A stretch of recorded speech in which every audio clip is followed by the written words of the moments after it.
Hello everyone, it's Miss Thomas, and we are going to investigate the Pythagorean theorem and its converse today. So, we all know that if we have a right triangle, ABC, then we will label its sides opposite those angles with their lowercase letter. And we know that a squared plus b squared is equal to c squared, where c is our hypotenuse.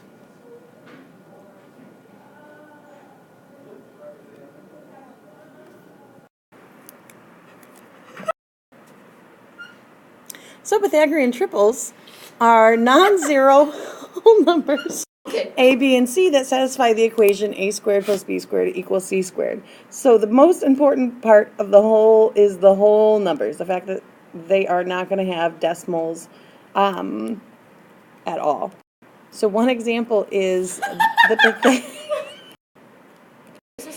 3, 4, 5 Pythagorean triple, which is to say it's a Pythagorean theorem with legs of 3 and 4 and a hypotenuse of 5. So the nice thing about Pythagorean triples is you can always make similar triangles just by enlarging or reducing to that Pythagorean triple relationship. So a 6, 8, 10 is another Pythagorean triple.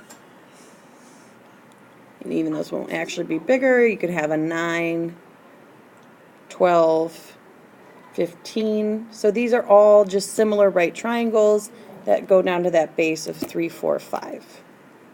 So the converse of the Pythagorean theorem is if c squared is equal to the sum of the legs, a squared plus b squared, then the triangle is a right triangle. It's a beautiful triangle. So some corollaries from the converse of the Pythagorean theorem are that if c squared is greater than the sum of the legs, sum of the square of the legs, then the triangle is obtuse. And if c squared is less than the sum of the square of the legs, then the triangle is acute.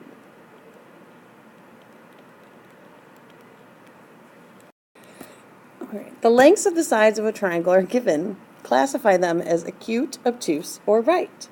So we've got 11, 12, and 15. You want to identify your largest side. That will be your C.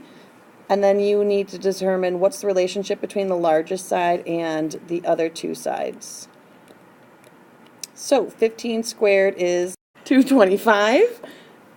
And 11 squared is 121, 12 squared is 144.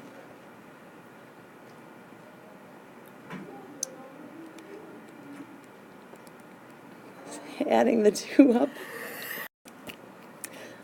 it's 265. So my c squared is actually less than the sum of the other two legs, which means it is an acute triangle.